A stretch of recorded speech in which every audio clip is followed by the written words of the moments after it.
Yo, can you hear me okay?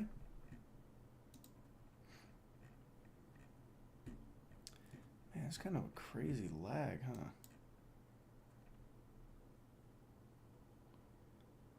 Um, so I'm also trying to try something a little different this morning. I'm trying to mess with the latency. I'm not really too sure how this is gonna go, because I'm trying to make it so there's less of a lag. It seems like the adjustment that I didn't really do anything. It still has like a 11 to 15-second lag. So I'm trying to figure out how to minimize that because I know that can be a problem, especially when we're on these calls.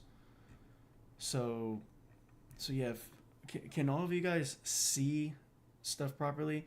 Because I saw that there's like a restriction, I guess. Like you can't use like 4K or 1440p high resolution. I'm not sure if that's entirely true. And I think the playback is good, but I still kind of want to know, like on your guys' end, can you give me a confirmation as far as what it looks like on the chart? Like if you see the chart here, how well can you guys see this? Right, like this specific area and price. Because the letters are kind of small. So I kind of want to just get a feel before I, go fully in and then have crappy quality. But yeah, can y'all see the numbers at least reasonably clear? Okay, Mike said it's good. Tyler said it's good.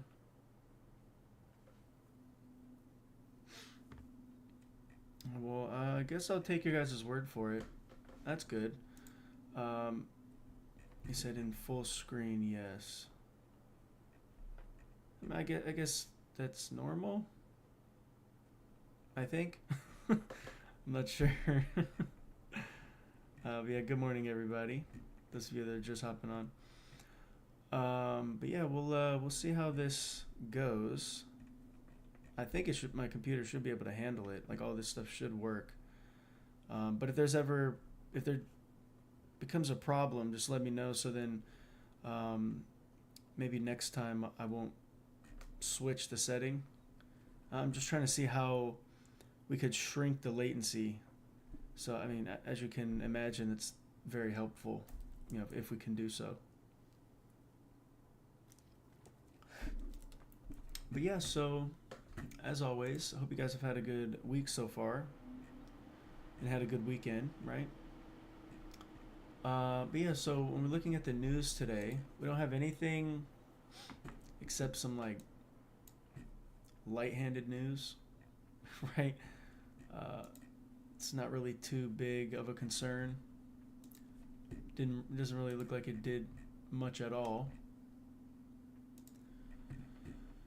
So yeah, we will see what it's gonna do. But yeah, I placed this red arrow here to see this go lower. As you can see, we've been correct, per usual. Um, and we're targeting the previous week's low. As I said, could be the case. I wanted to see if we could start the week by running up into this. But like I said, the down wick, when it's overlapped by multiple big candles or just one big candle, it'll behave in a balanced price range fashion. And you can see that it couldn't even come up here. So what does that tell you? That we are exceedingly bearish.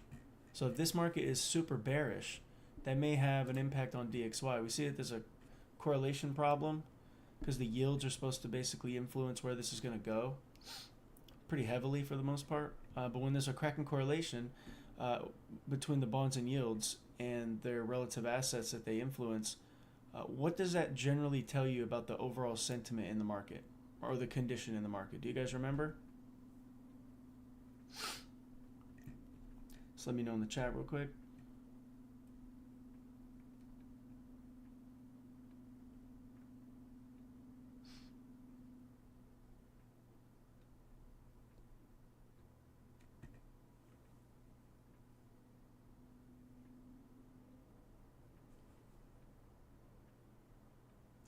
Oh wow, I guess the latency is not that bad. It's like 5 seconds instead of 10 or 15. When I'm like moving on the chart real quick. Yeah, it's like really good. Holy crap. It just took a minute to register, I guess. Oh, and if everything looks okay to you guys, I'm going to keep it this way.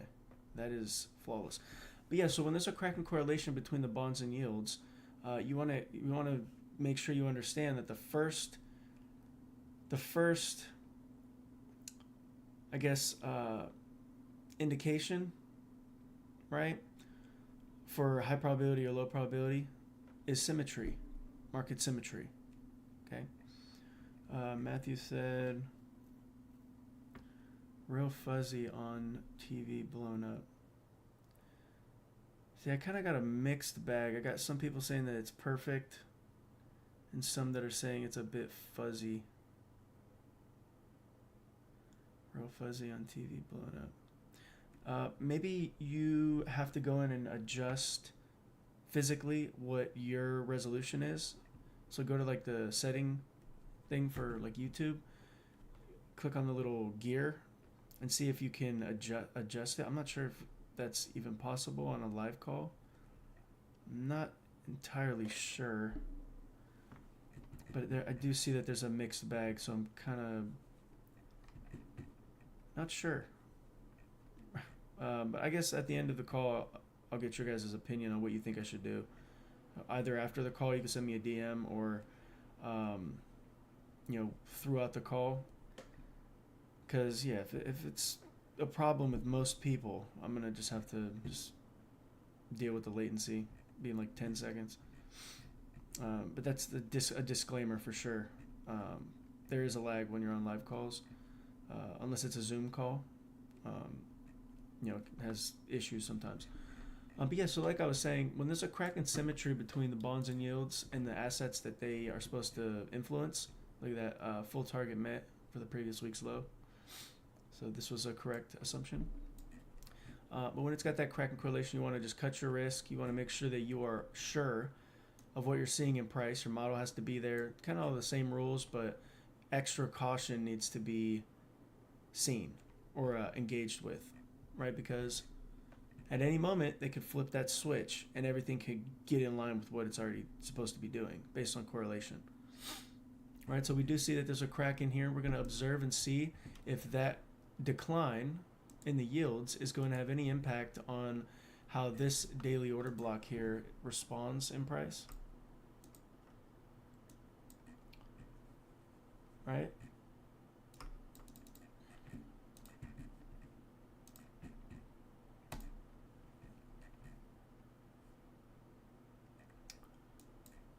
And then, of course, we got this high here, low, failure swing, and then we broke down below this low.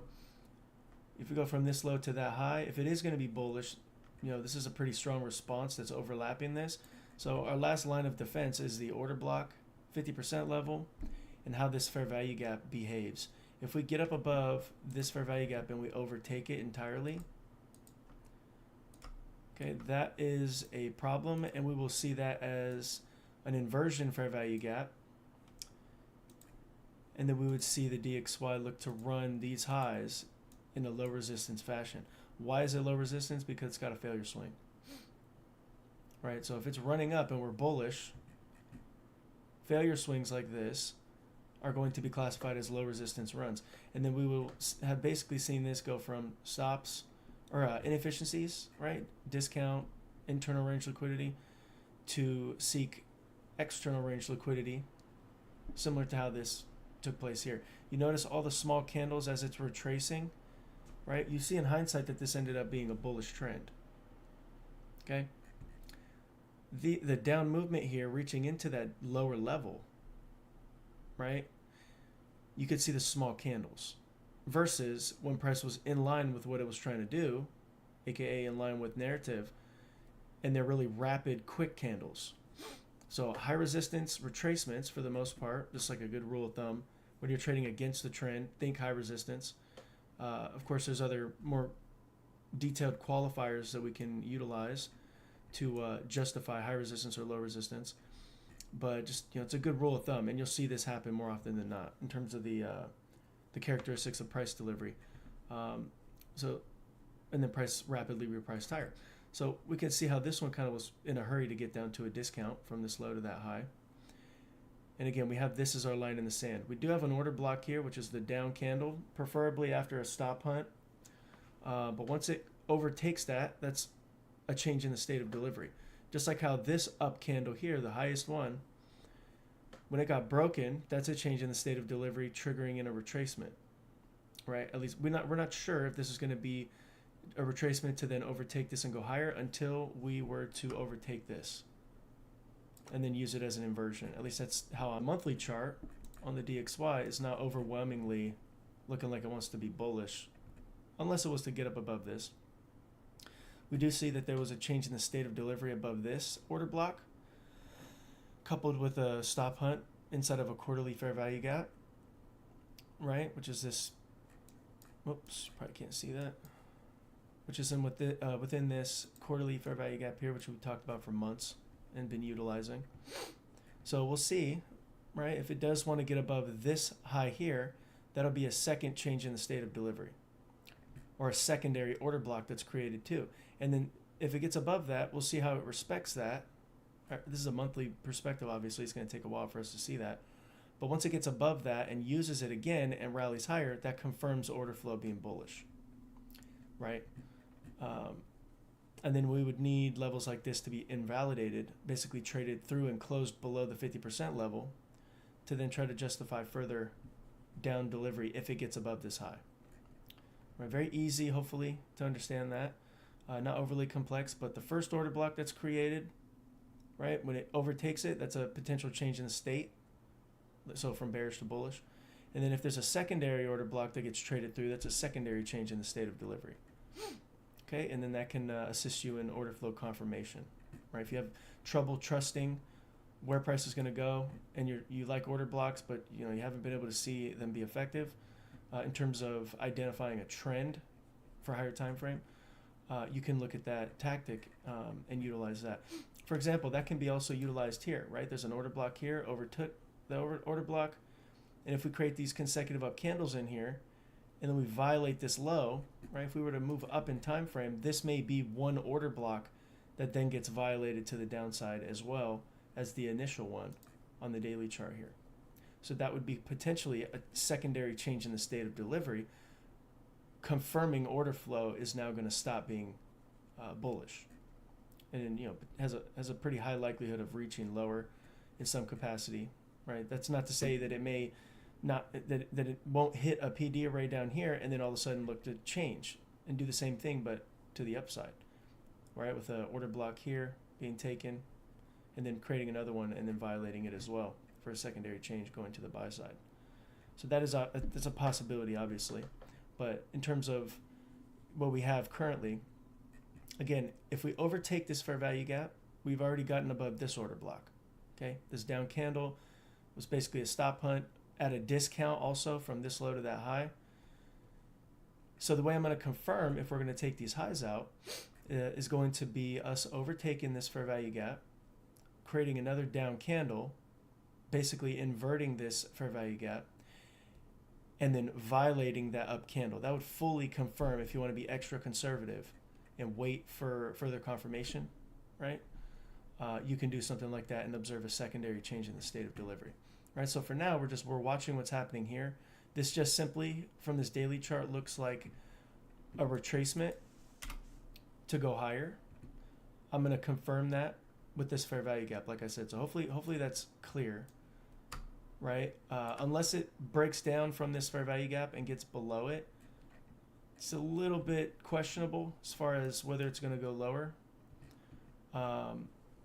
Especially with the monthly chart, like I pointed out.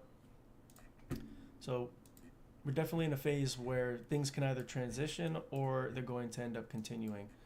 But it's a mess in here, so you can't sit here with any real assurity like, oh, long term it's going to be bullish or long term it's going to be bearish. You're not sure. And if you go to the monthly chart, you see that it's still in a downtrend. Okay? Like overall. So it needs to do some serious trading higher to really justify.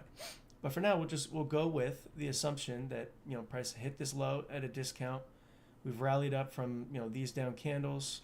If you move up in time frame, those consecutive down candles end up becoming a weekly bullish order block. See that? The down candle, right?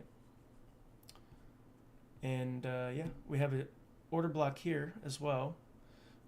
Price traded up above it, and then we created a secondary order block, and then we got above it, and look at what has transpired from that. Kind of a good example of what I was just trying to explain to you guys about a secondary change in the state of delivery.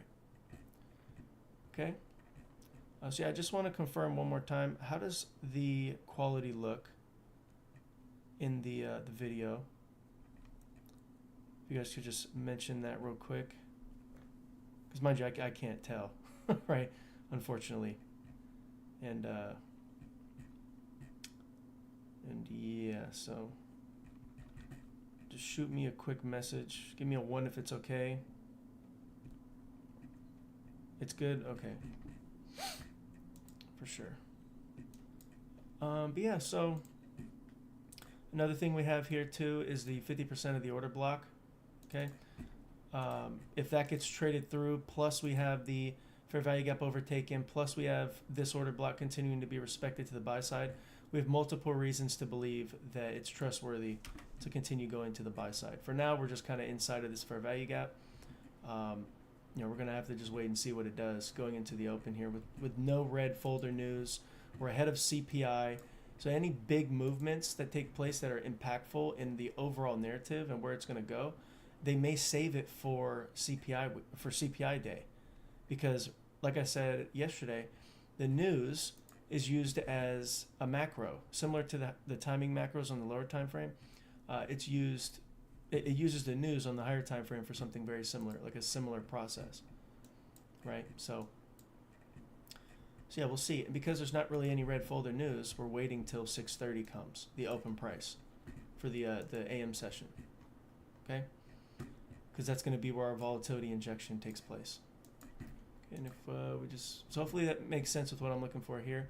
We have, you know, this daily candle forming. So when you think of the daily candle forming and we're at a time like we are right now ahead of the open, this high and that low are London's high and low at the moment, right? So this is from London, because what was the session that just came, that just printed?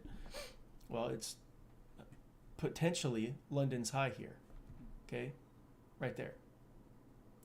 And then London's low, since this is the current daily candle, right, London's low is most likely down here. And if we go to 15-minute chart, we can maybe look to see if we could verify that as well. Oops. So yeah, London's low is right up in there. Okay? Right here. So I guess it's a little bit inside of that, but just like a little bit prior to London, I guess. But nonetheless, you get the gist of it, hopefully, how that can be important. So yeah, with that being said,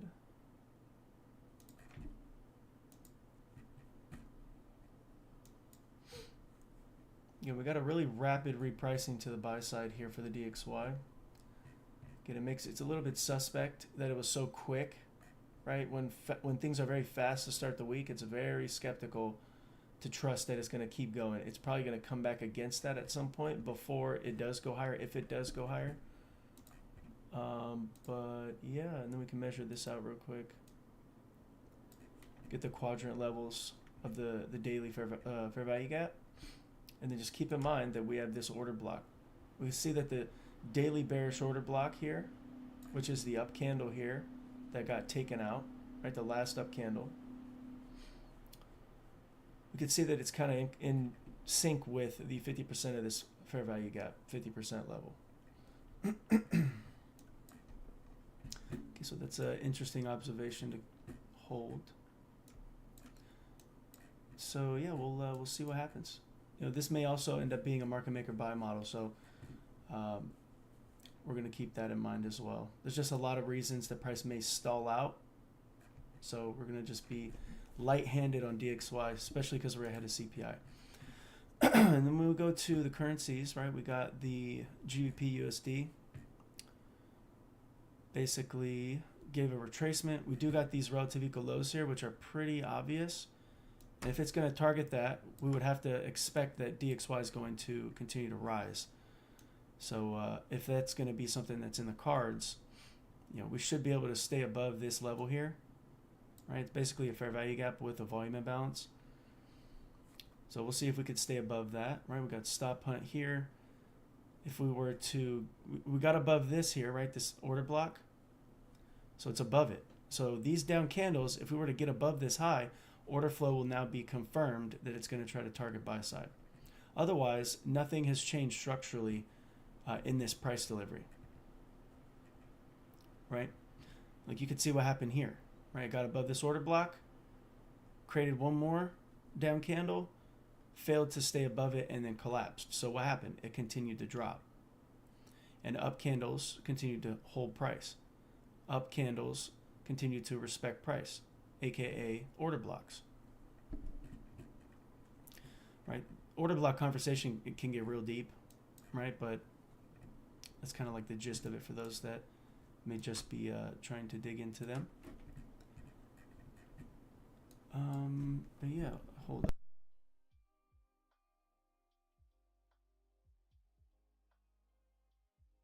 Man, I didn't want to cough in your guys' ears.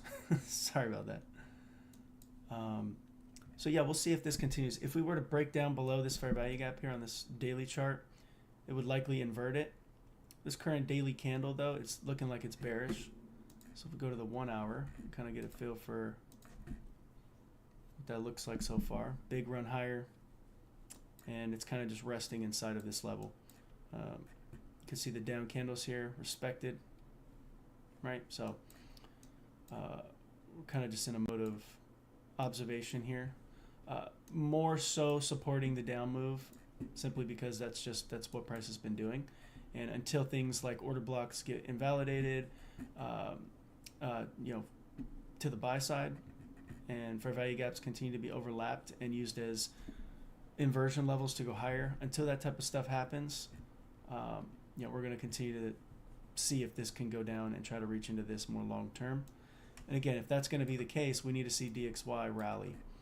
And so, you know, how this treats this low in here, how it treats these quadrants on this weekly bullish order block on the yields, we're going to have to obviously use that as a further justification. But for now, this is dropping aggressively.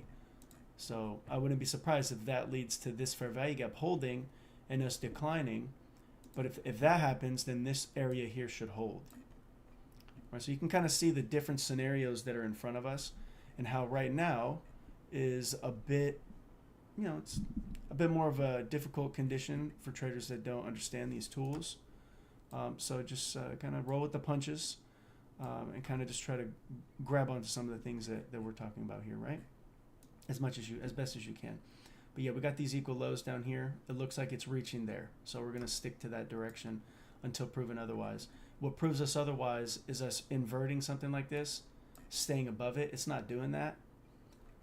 So again, this is just a retracement to a premium to then drop, right?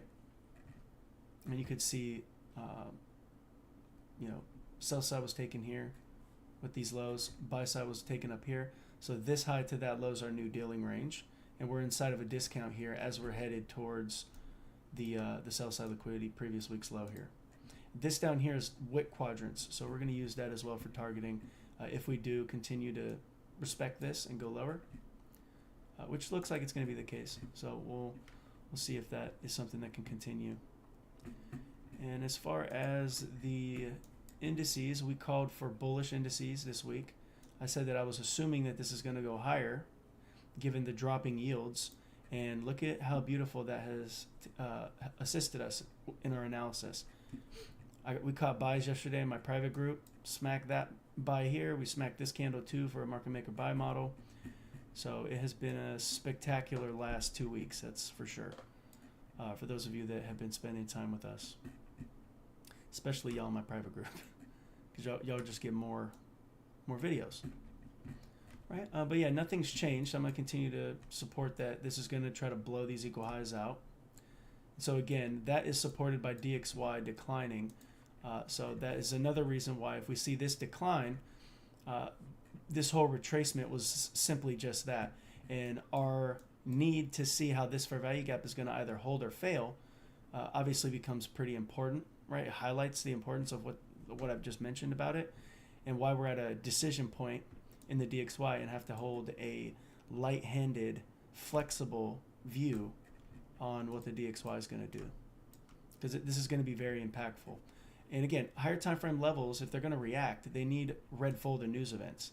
So it may hover around in here and consolidate today until CPI and then make a decision. This is the risk of trading CPI weeks, NFP weeks, or getting closer to it outside of Tuesdays and Wednesdays and Thursdays leading up to those events. It could end up stalling out. If you're smart money and everybody sees a particular thing, you're probably going to want to build liquidity.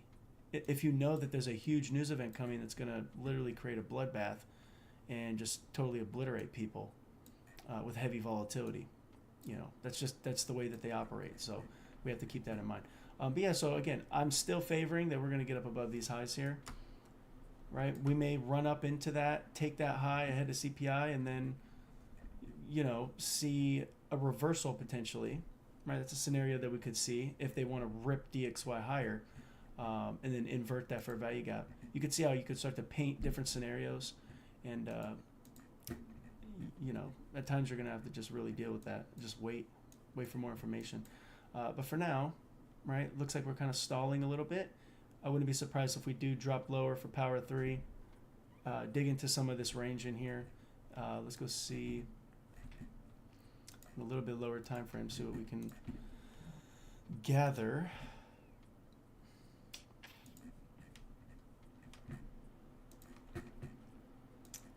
Sure that all my stuff is in order. It's always logging me out of my freaking broker.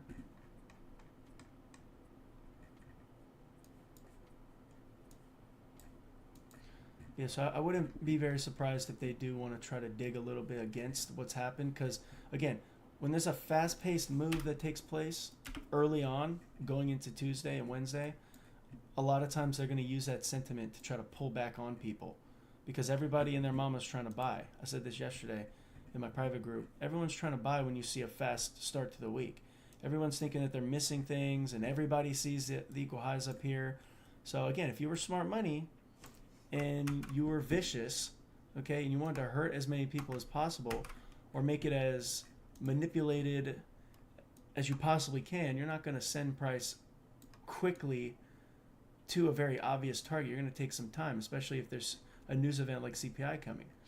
So I would require for this to drop, right? At least a little bit, right? I don't know why one of my indicators is not populating on the chart for the open price. There it is. Right? We could see how, we spent overnight, rallied up a little bit, took the high, and then now we've started a march lower. We also have a consolidation down here.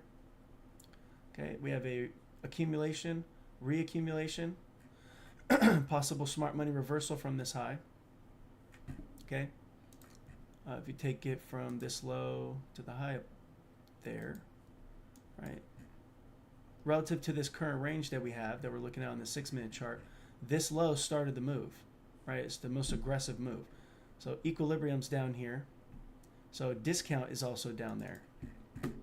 So again, if you're thinking power 3, below the open price to go higher is what you want to see. But given the likelihood of a potential retracement in here, we can't discount that and put that to the side too much, because it could very well turn, reach down for a discount, then go after it sweeps liquidity.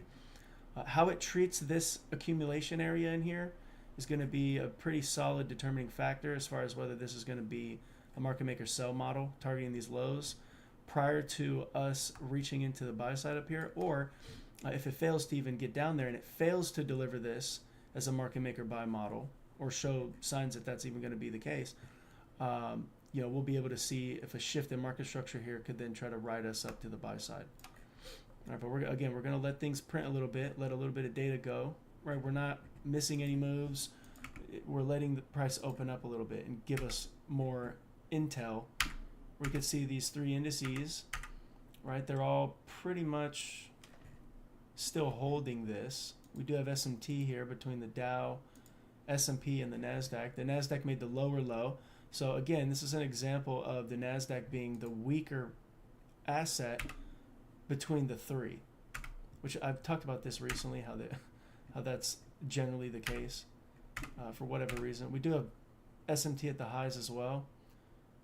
We set equal highs here, right? So yeah, we'll see kind of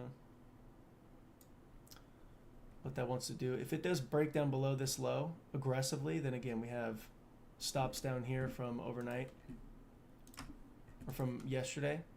And this is yesterday's AM session low. You can see the time down there, hopefully. Yeah, you can see the time. So this is yesterday's AM session low. But yeah, so far it doesn't really look like there's much of anything really taking place in the Nasdaq, which is what I want to engage. We do have those relative equal highs. Like I said, my opinion is that we're going to try to get up there again, especially if DXY tanks here. Right, we got equal lows here, lots of layered sell side liquidity in the DXY, and this is all happening inside of a daily fair value gap delivery. So this could have very well just been a run higher into that daily fair value gap, spent some time in there, filled it entirely, we completely closed it in, just to potentially decline further and try to seek sell side as everyone's trying to chase this higher. But again, we're just going to have to continue to monitor what that's going to want to do. And of course, we have this high-low failure swing mitigation block area, right? Specifically these down candles in here. So we'll see what that really wants to do. Not sure how I feel about the loudness in that music. Can you guys hear music in the background?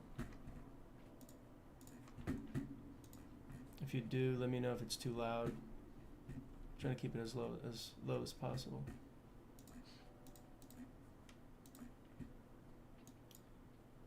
See, we got SMT here, and we have SMT at the highs too. Remember, we're not really. He said no, turn it up. All right, I'll turn it up.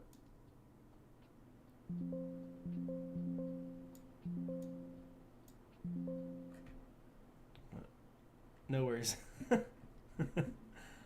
know the silence can be a little bit a little nerve-wracking at times, I guess. Right? It's like, wait, what's happening?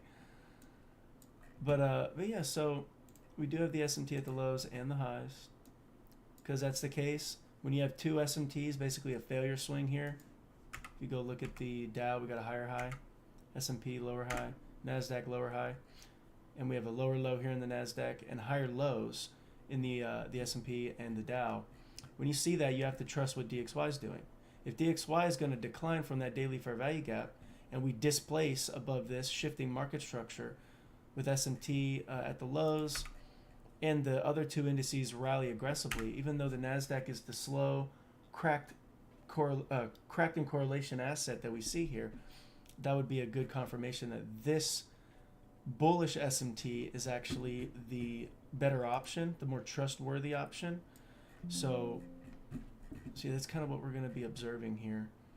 And then, of course, if we were to take stops here like it did, get above that, right, and like displacement gets above this high, this low to that high that ends up getting violated could be looked at as a potential balanced price range. Right. So yeah, we'll see. And then if we can create this as a bullish order block, if we move up in time frame, we could see if there is one.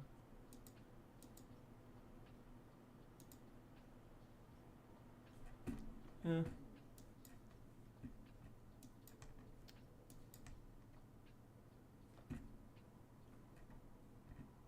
I wouldn't be surprised if they attempt once more to try to get that and take that out.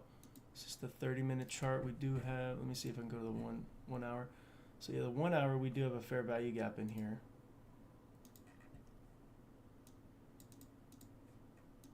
So we will see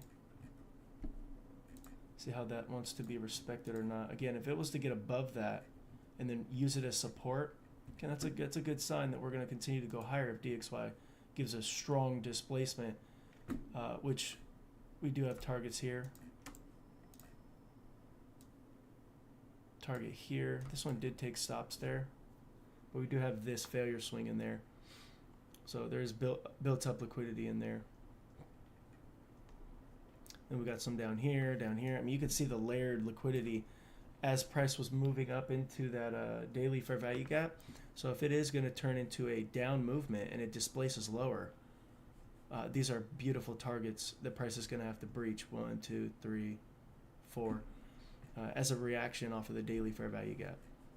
Right. So the huge run higher, and if that's confirmed that the daily fair value gap is going to hold, this move higher to then go lower, if it's confirmed by breaking through some of these levels, this will be looked at as a market maker sell model to then target the deeper low that triggered the retracement. So this is all the stuff that's kind of going through my head right now as we're watching this. You could see that nothing is happening right now in the Nasdaq. Right, that may open up closer to the macro. Right, there's a cracking correlation with the DXY.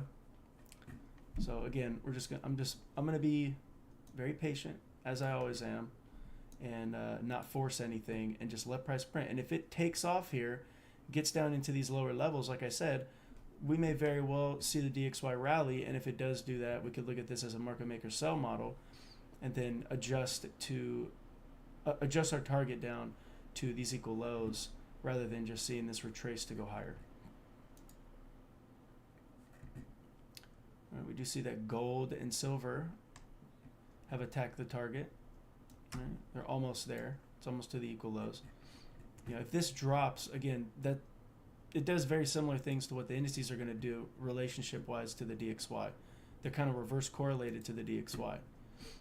So the highest of probability in terms of direction is going to be when there's a correlation. So this SMT has actually been turned off here.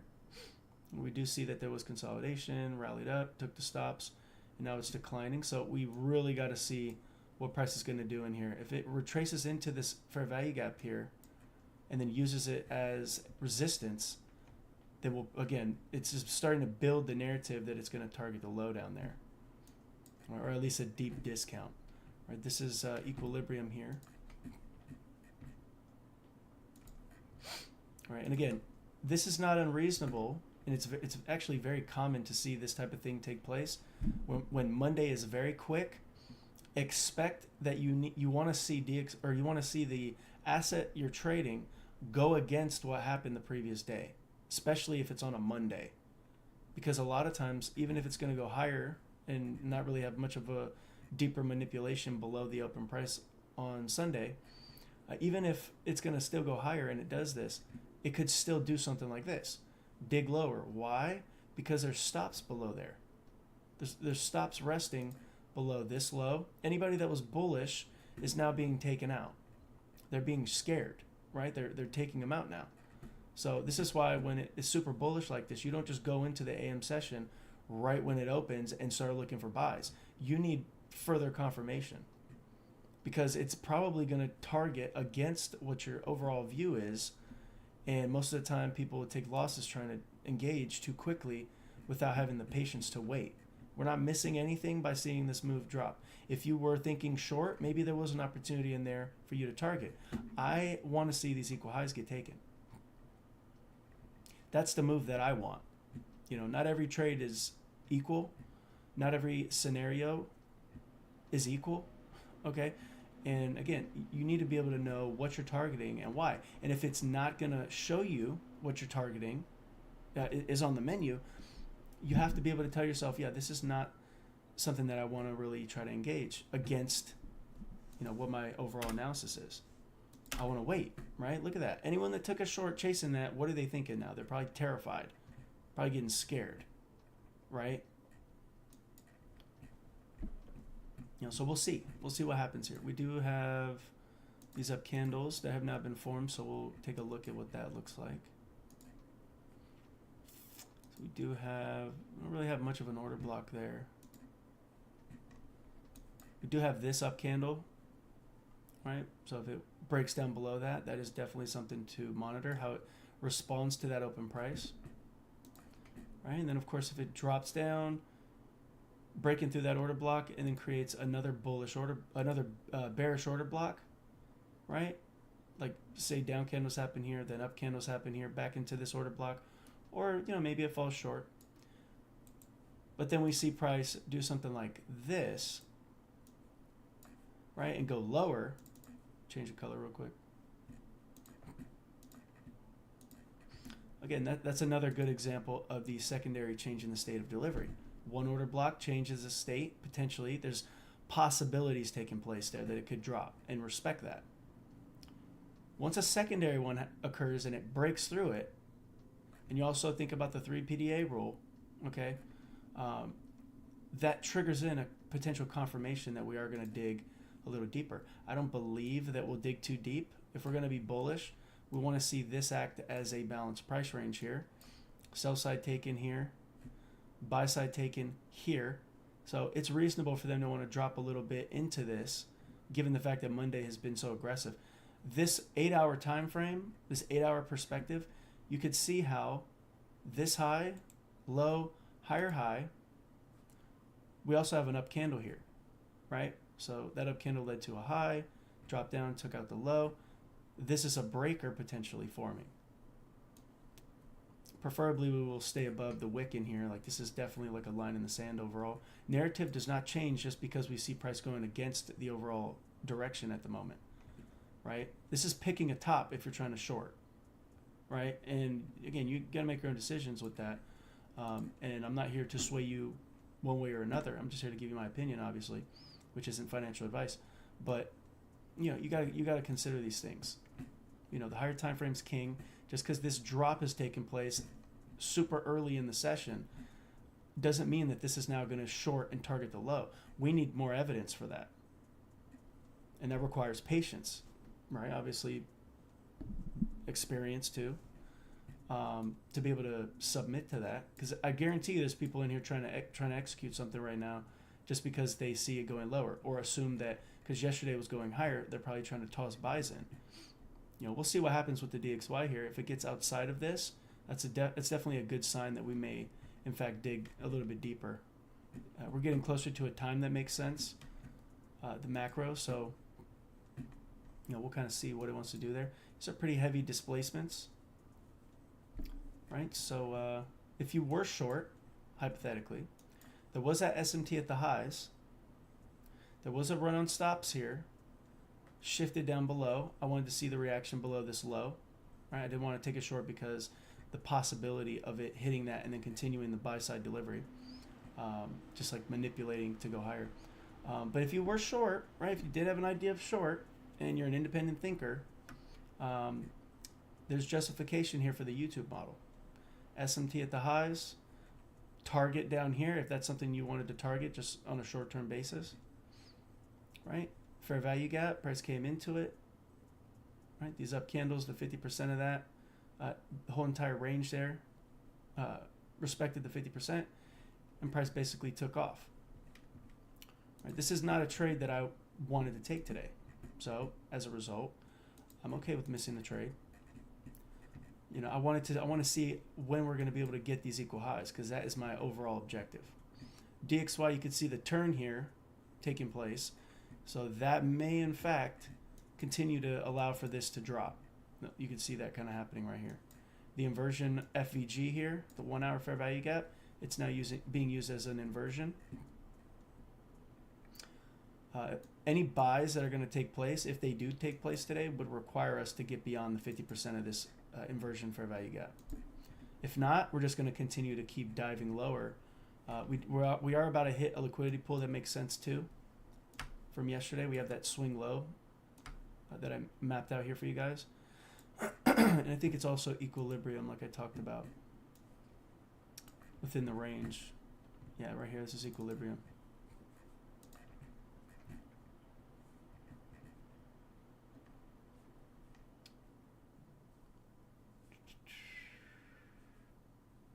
If I could find it. Damn, that was hella low. the hell, why is it so far?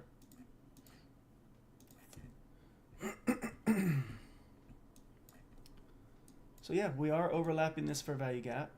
So again, if this continues, we may end up seeing this create a market maker sell model. The beautiful nature behind market maker sell models is you can let all this go. We have one accumulation over here, should act as distribution on this side. So it should not, if it breaks through this, it should not go higher, right? It should be able to, maybe hang around a little bit, maybe give a small retracement, but keep this high up here intact, and then decline. And even if you miss all of that, you could wait till the secondary redistribution takes place, aka the second distribution in the market maker buy or sell model, in this case the sell model, and then you could try to position yourself around that, which is the fastest moment in price within the whole entire market maker model idea. It could end up being something you could just wait for. You don't have to take any of the other phases. You'll find a phase inside the market maker model framework that you like to engage. I like the second stage distribution because it's the fastest, most dynamic, and it doesn't hang around a lot, and it shouldn't. And if it does, you're wrong. So with that being the case, that's it's my favorite. I'm more than happy to wait if I'm unsure. I'm more than happy to wait till it gets down into something like that, and you should be too, right? If you don't trade market maker models or you haven't studied it just yet aggressively, which I encourage you to do, you may not, that may not sit too well with you, but I encourage you that not every moment in price is worth executing. Okay, like right now, there's things I'm waiting for to get in line with the bigger portion of the move. Today may be a time where it consolidates. Like I said, that's a risk because CPI is, coming this week. But if we can, I would like to see us get maybe above this high here. If it does that, we also get above the inversion fair value gap. That'll also be a shift in market structure after taking stops. And then we can see if something we can get involved in can present itself here in terms of like a bullish breaker with with a reclaimed, reused 1 hour fair value gap and very clear, obvious equal highs from, I believe this is London's high.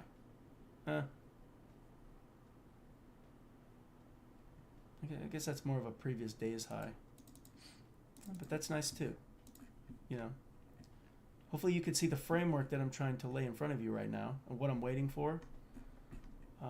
And again, if there's something that you see in price, like a short you saw today maybe or anything like that, we did say that it was probably going to go lower. Could you have used that scenario as a way to get in to target that low on a short-term basis to find a short as we're waiting for this to try to show us if it's going to go higher later? You could have done that. Just because I'm looking for a buy and I'm waiting for the buy doesn't mean that there's not other opportunities. Just because ICT points something out about a specific PD array that he's focused on doesn't mean that there isn't another PD array that you can go off of, right? If you see it, okay? So yeah, I'm going to watch this in here, this fair value gap. See if we can't get above that. Again, we are inside of this 1 hour fair value gap. So yeah, now we're in a time where things could get pretty interesting. We're inside the macro. Gold has hit my target I talked about this weekend. Silver's on its way. So that's pretty interesting. That stuff dropping makes this makes it feel like this may also drop, especially if DXY goes higher. But that's the thing. That's the beauty in being able to wait for things that should take place if you're going to have an opportunity. This fair value gap is going to have to be inverted for me to think buys. Otherwise, right, we're still going to potentially have the chance to blow this sell side out. It hasn't blown that out. Notice how it stopped right there. So we now have equal lows down there. So if DXY rallies in here, this could very easily look to target the lows here for a secondary sell-off. If we overtake this fair value gap in here, it may be used as an inversion. We are very much respecting the 50% of this 1 hour fair value gap here. So again, if we could see a displacement above this high, that'd be a lot more confidence boosting that we are going to take out these equal highs up here and then maybe try to target up here again. But for now, I'm not necessarily overwhelmingly interested in trying to engage right now. We're going to wait and see. You know, one scenario that I wanted to see take place prior to me engaging a buy is DXY potentially wanting to go lower. It's kind of a mess right now, but nonetheless, we took out the lows as well, and now we need a displacement, which we got, right? We got a shift, but it's, the reaction that we wanted to see is not taking place for the buy. So is a buy there? No. We also left this here, so that's a problem, right? It's unfinished business. And like I said, it could be setting up a secondary sell-off. We are respecting this 1 hour fair value gap, so that's a pretty good telling sign that it was probably not going to continue and invert this. For me, what I was waiting for is to see how we treat this fair value gap. I was going to use that as an inversion to potentially go higher. That hasn't happened, so is there a trade to take? No. Right? For a short, again, if you had that opinion and that's what you wanted to engage, don't let me take you away from that view. If it fits your model, not just because you think it's going to go lower, but if it fits your model, there was a chance here just like there was over here, like I told you about. Right? Just the scenario that I favor in terms of trying to go higher, after we, of course, declined. I wanted this. I expected this to take place, the decline. I didn't want to trade that. I wanted to get in line with the run higher to see if we could target some of these upper levels. But again, yesterday being so bullish, right? It's a very reasonable objective to think that things are going to take place going against that view, right? It's a very, very good thing to believe, which is what we started today believing, that it was in fact going to try to take lows out first if it is going to be bullish. Again, you could still engage the scenario going into that to set up the buy. But again, if it does go lower and then you're still bullish and you take a short and then it goes higher, right? You'll be basically trading both sides of the market. There's nothing wrong with that if you understand how to navigate kind of what I just talked about in terms of expectations that it's going to go lower first. And then, of course, if it confirmed that it wants to go higher, you can engage that too. Again, there's nothing wrong with that, but early on, you want to try to focus on one side, right? And maybe I can talk about trading both sides. I do sometimes, which I show. I'm not just saying things. But yeah, so that was a pretty nice sell-off in there, targeting this liquidity pool. We're still on a premium, right, relative to this range I mapped out earlier. So this doesn't necessarily overwhelmingly upset that it still could just be a decline, especially because DXY hasn't fully committed yet. We're still inside that higher time frame daily fair value gap that's bearish, and it's kind of refusing to get out of it. So we're stuck in a range. Let's go look at the other indices here. Massive crack in correlation. Nasty crack in correlation. The S&P and the Nasdaq, though, are pretty solidly lockstep together. The Dow may get in line. Whoa, that was weird. Can you guys still see everything okay? That was weird. Yeah, okay. Yeah, that was very strange what just happened. But yeah, so you saw it too? So I wasn't the only one that happened to, huh? Like a weird ass blue color that was shown on the screen, all pixelated.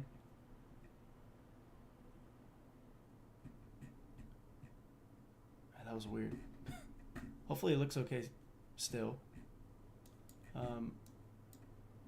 And again, let me know if things start to look a little bit unreasonable. Yeah, see the Dow? This is very, very manipulated. Cracking correlation automatically puts us in low probability. What we can identify here is the fact that there is this SMT here. All right, do you notice how these lows got taken? Everyone stops from overnight or yesterday are resting below here, and now we've peaked below it.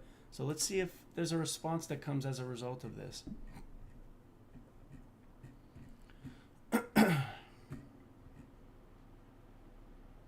I know, better not. The whole AWS thing. They better not. Seems like they fixed it. So let's hope that it stays that way.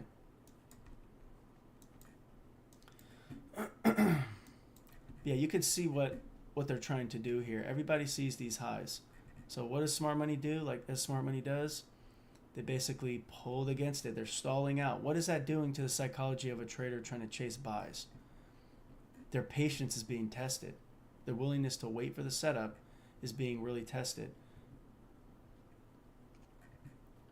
And they're building massive liquidity up here. So again, if they close down here and they don't end up trying to get back up there and they dig deeper and just hold it, I do think that is purposeful, because CPI coming out is going to most likely be the reason that they rip above the highs up there. Yeah, again, if you had an idea for a short, right? Again, I'm not here to tell you that was wrong, because it wasn't. We did say that we would like to see these lows taken. The opportunity to short was inside that framework, but it's basically to set up the main move that I was waiting for, right? And yeah.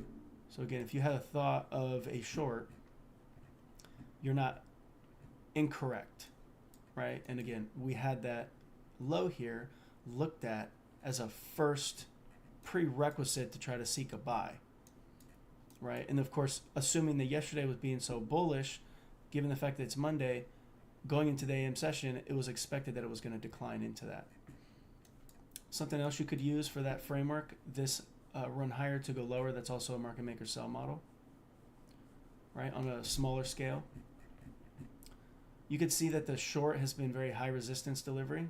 How do you know? Because it's deep retracements, back and forth. So again, this kind of goes back to what I was saying. When it's a bullish trend and we're retracing a bullish trend, like selling off into a bullish trend to set up a further buy or whatever the case may be, it's going to most likely be high resistance delivery. Does that mean there's no opportunity or you shouldn't engage? No. If your model's there and it makes sense to you and you understand where we're potentially headed and you understand counter trend trading, that's basically what this is. There's nothing wrong with considering that, right? But I personally was not very interested in trying to engage that. Roger said, can you show the swing low from yesterday? You said could be used as a target. Oh, okay. If we go to, I think it's on the 5. Let's find the cleanest one. So yeah, on the 10 minute, we could see. Wait, not the 10 minute. Right here. You could see this swing low here, right? But a swing low is a low that has a higher low to the left, higher low to the right. That's a swing low. That's an actual structure point that is meaningful, instead of just some random old swing high and swing low. Right? So that here is where people's stops would go. They're probably all throughout everything, but this is closest to where we were at. So those that are really greedy, really scared, they'll put it there, maybe even put it here. They may even have moved it up to here, like, oh, I don't want it to go any further. That's why it pretty solidly smashed through that. And if it does react and go higher, we're also next to equilibrium. So above equilibrium is a premium. We're still in a premium. This is a discount. So ideally, we prefer to see it try to target the discount, right? Buy low, sell high, right? And given the overall range we have in here, right? Stops were taken. What the hell's going on? But yes, like I said, stops are taken here. And then we displaced higher aggressively. And we got the high up here that started the retracement. So we would then pin our low of the fib and the high of the fib if we're trying to map out this range of opportunity. Given the fact that we're so close to this high up here too, we're not going to want to use the low that's way down here, or even the low way down here. We're not really going to want to use that because they may not need to dig deep into that, because we are so close to the target. When you're so close to the target, deep retracements are not highly likely. They happen, right? But they're not highly likely. Okay, reasonable, like this is a reasonable retracement, simply just to get to potentially close to equilibrium. This low is here, so it may not even need to get down there if it is going to be excited and go up to the buy side. I can tell you that if CPI was not on Friday, right, if it wasn't this week and this was just a normal week, it may have just literally done what I mentioned earlier, swept this low, which is also inside of the 1 hour fair value gap. So we got a swing low coupled with a higher time frame PD array in a bullish trend after a very aggressive bullish day yesterday. So it's reasonable that they're going to dig lower into something like that. Pair it up with liquidity that could be targeted because people's stops are there. There are also stops here. Because if you're thinking about managing the trade and you were in deep profit and didn't want to close because you wanted this high, you're probably going to use one of these lows. And that's the same logic everybody else is using. And smart money in the algorithm knows that. So what are they going to use? Or what are they going to do? They're going to use that against them. Okay. We got another stop point here, and we have liquidity engaged there. So let's actually observe this fair value gap and see how it treats that. Okay.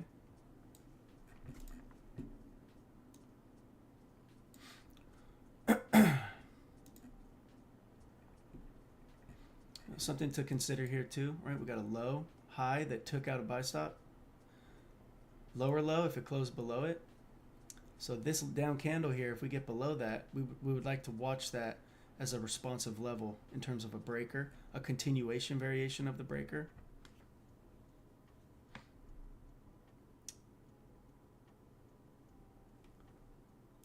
So that's a way you can find multiple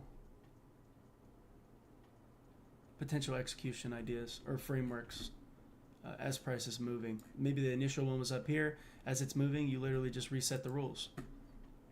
Right? Where is it taking place again at a logical level that can reverse? This is a pretty logical level down here, like I said.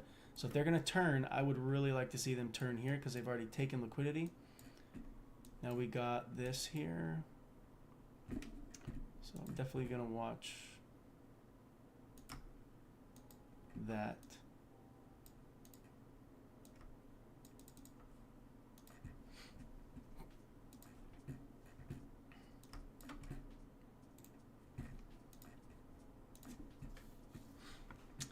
So let's see how we're going to treat this here. And again, we're still inside of just like a slight retracement to try to see if this SMT here between the Dow at the lows and the Nasdaq and the S&P can result in price turning around because of the Kraken correlation and the fact that we are still in a bullish trend. Just imagine a short in here. How would you feel if you saw price doing what it's doing? Right? It's high resistance. Is it not effective? No, it's not the case, right? It is. It has delivered twice, this one and this one. Right? Is that within your model? That's something that you need to consider. This here, this high, low, failure swing, this is a mitigation block. Right? Mitigation block, low, high, lower low, took stops here. This is a breaker. So this is a good just like a separation between what a breaker looks like, low, high, lower low, and a mitigation block, high, low, failure swing to break the high. Then it breaks down below that. So each of these become balanced price ranges, right? If they get, traded back below and confirmed, or traded into and they reject, those are balanced price ranges. So they should hold if it's going to continue in a direction that those should be pushing price in. You can kind of see, right? Down candle here, beautifully respected. Midpoint of the down candle. The body's never even got above it. The wicks did, but who cares? All right, and we got this fair value gap. Again, I'm waiting to see if we can overlap this and do what I wanted to do to try to get in line with a buy. I'm not willing to be flexible right now with sells. That's just me, right? Because of the likelihood that this is going to be our target. This is way too obvious. Trading against this, again, it's highly risky. Can it be done? Well, yeah, I kind of just explained how, right?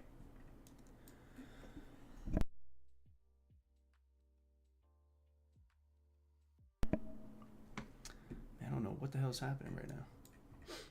I'm definitely not trying to cough in your guys' ear, though. Sorry. But yeah, so... And DXY is not doing us any favors, obviously. Correlation has not been in our favor today. Dow is rallying higher. S&P and the Nasdaq are kind of doing their own thing. Nasdaq's dropping. S&P is sideways. Still kind of gravitating lower, but this is not convincing that it's going to go short. It's just a purge. You see the body of the candle here staying above this body of the low? That's not overwhelmingly telling us in terms of signatures that price is super excited to want to, do one thing or another, especially to short. And again, it'd be counter trend trading to try to take a short. It's not that that's a bad thing. It's just you have to know what you're doing when you do that stuff. Would you look at it as if it breaks the current low, this low here, would you look at it as a 3 drives pattern plus it'd be taking the 4-hour low? I do look at the 3 drives pattern. If it did take the 4-hour low, that'd be nice. But you also want to consider the fact that the daily chart, the 4-hour is subservient to what the daily chart's doing. So yeah, it may want to take that low. That may be what it wants to target, right? That low is also the lower fair value gap. There's 2 fair value gaps, so there is still a likelihood that it could try to get down to this lower one. Preferably, if we're overwhelmingly bullish, we don't want to see it dig so deep, right? We also can see that this fair value gap, the upper portion of this 4-hour fair value gap, it's overlapped with that fair value gap. That's part of the reason why I did want to see it kind of stay above this, is because if we have overlapping fair value gaps like this, that creates a balanced price range type of idea. So ideally, we do not want to see it dig so deep into that if we're overwhelmingly bullish. Because it's CPI and yesterday was so aggressive, right? There were the CPIs this week, and price was super aggressive to the buy side yesterday. It's kind of wanting to mess around a little bit and mess with the sentiment, right? So it makes sense, right? It may not be something that you're entirely comfortable with engaging, but you're in good company. If you have something that you're trying to see and it doesn't align with that, and it's doing something that still makes sense, but it's not something like this is nasty. Would you really want to engage this? Any of you? Right? Maybe this one, maybe this one. But right now, if you're in a trade, you'd be panicking a little bit. But us taking out that 4-hour low, I mean, it's kind of interesting because it's kind of close to the lows that we kind of already have in there. If we go map that out just for completeness sake. Yeah, it's the low, or the low of the 4-hour is literally right next to equilibrium. Right? You can see that right there. So in that area, that is a good contextual idea for that area as a potential target, or like an extra target. Maybe this delivery in here does send us lower into that.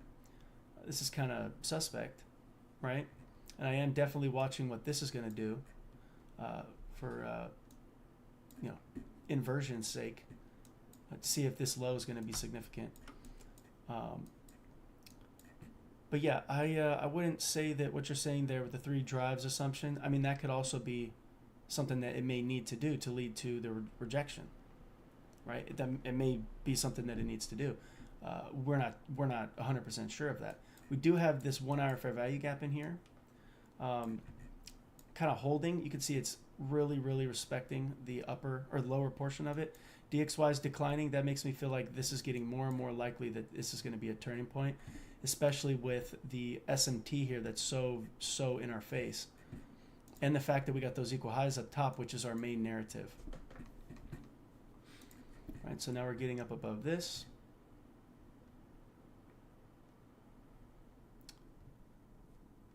So you have this high up here, low. If we create a higher high, that will also potentially now become a inverted breaker in here, but it's also a bullish breaker. And that may set us up with DXY being bearish and the SMT on the higher time frame at the lows. That may set us up to finally get back up here. We also have the regular trading hours gap that is wide open above us. It's a small regular trading hours gap, so that's also a reason why you anticipate that the conditions may be a little skeptical, maybe a bit shaky. Which, I mean, you can kind of see that it's had opportunity, but you know, it has to fit your model, right? I've hopefully made sense of the price action today. And I hope I answered your question, Rodri. Yeah, I hope I answered your question. And we may be able to see this as a target, by the way. And these failure swings in here, it was high resistance going lower. It may not be high resistance if we do end up getting up towards this level. So this in here is making me a bit interested, I should say. So let's watch how this inversion fair value gap is going to be respected. All right, we've got a stop rate down here, logical level where people's stops are at. It is potentially somewhat of a relative equal low, but it really tapped into it. Doesn't really have to do much more than that. If it is going to go higher, I mean, something that's more pronounced is obviously what we like to see, but it doesn't necessarily need to have like a super overwhelming stop rate. That's ideally what we want, but it doesn't always have to do that. It's the gray area, right? So I'm watching this in here to see if we can get above that, and then see if DXY can open up a little bit more, target this here, these equal lows. It's very obvious that that's available. We took buy stops, so business is already done up there. They may want to dig deeper into this, take this out. That's also inside of this purple box, which is a inverted suspension block for those that have been listening to ICT recently. Just a reminder, if you guys do get value and like the content that's provided here, if you could do me a big favor and like the video, subscribe to the channel, maybe share with anyone you think can get value or provide value to this community, that would be much appreciated. I'm trying to obviously build a community that's a very helpful community to the wider trading world as a whole. And look at that right there, beautiful. So yeah, let's see what this leads to in here. That's a beautiful displacement if we can keep it as a displacement.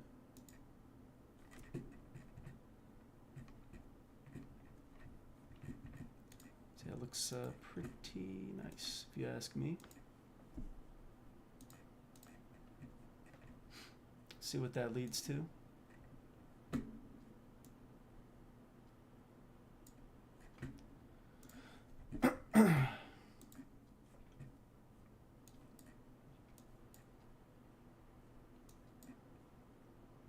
See if we can't get this to start inverting levels to the buy side here. Do got those equal lows on the DXY. It's pretty nice. I can say that if it gets back down below this, any type of buy ideas would then be off the table, right? We have, let me go see what we got going on. We have order blocks in here, so down candles are now continuously holding price in this. Breaking up above this, I believe that's, again, a potential bullish breaker. And it's also an order block. Go to the 5 minute. Let's kind of keep moving up to see further context. And yeah, we got this here too. Sub candle. So it looks pretty nice. We got this wick in here. If we get above that large wick in there, it should act as a discount array. And we should continue to hold price to the buy side. Assuming that it wants to rip to the buy side now because of all the decline and accumulation of sell side. But yeah, you see why I was waiting to see how this fair value gap was going to behave. Right, if I would have shorted in here, or if you would have shorted, you see the risk. You see why I haven't been shorting today. This experience today what I've been doing with you guys today, this is stuff that people only learn through experience, right? Being able to know when not to take a trade, what price is doing, what it's saying to me so I can trust it or not, what to wait for. Look at that. Byron, if you're watching the video, if you're here, Byron, you know the freaking vibes. Dude. You know the freaking vibes, yo.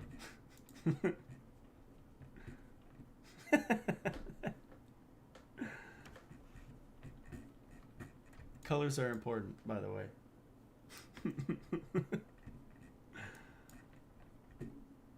But yeah. Absolutely gorgeous. Look at that. Stop would be at break even now.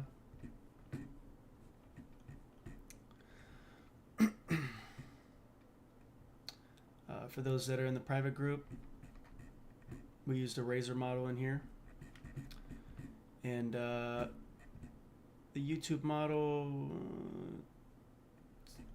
kind of not really present. The inversion for value gap is obviously nice too. And then we got the breaker in here. So that may offer a late potential opportunity in there.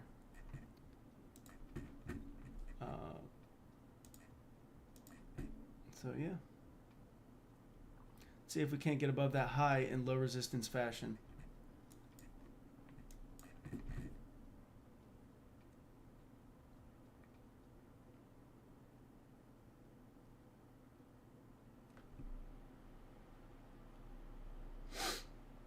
So yeah, hopefully you guys got value from today. That was a pretty nice scenario I just put you in front of.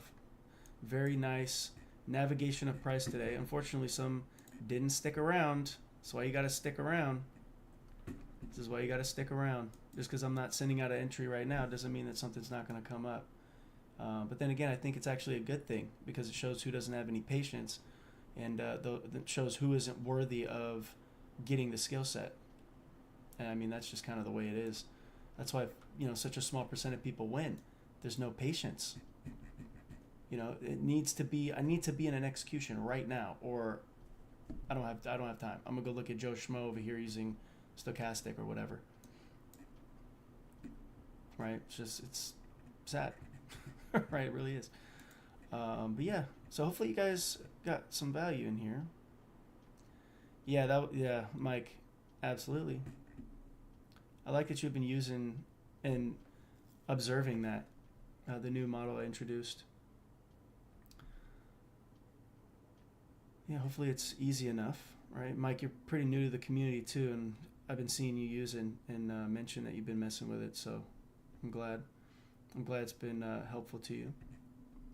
It's definitely a model that has to do with an inversion fair value gap, for those that don't know. It's got a couple other elements, but it's every model that you come up with can be simplified just like the YouTube model.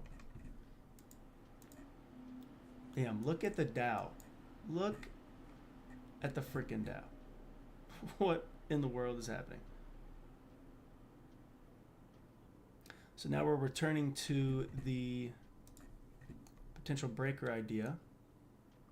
So we'll definitely keep our eyes on that, see how that works. Again, because CPI is coming during like the ending portion of the week, we run the risk of this staying in a range, right? We run the risk of that. So yeah, we don't want to see this do too much of a deep retracement, right? It seems like it's already kind of doing so. This wick in here is going to be vital. This wick is going to have to hold. It's very important that that holds.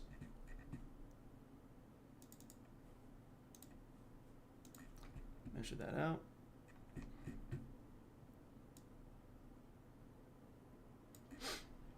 Yeah, just that move here all the way up like that, that's enough.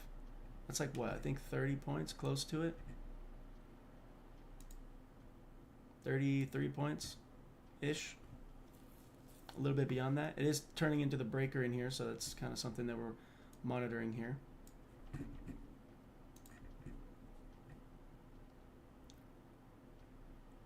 Yeah, Matt. Matthew's seen that thing too. You've seen the razor model.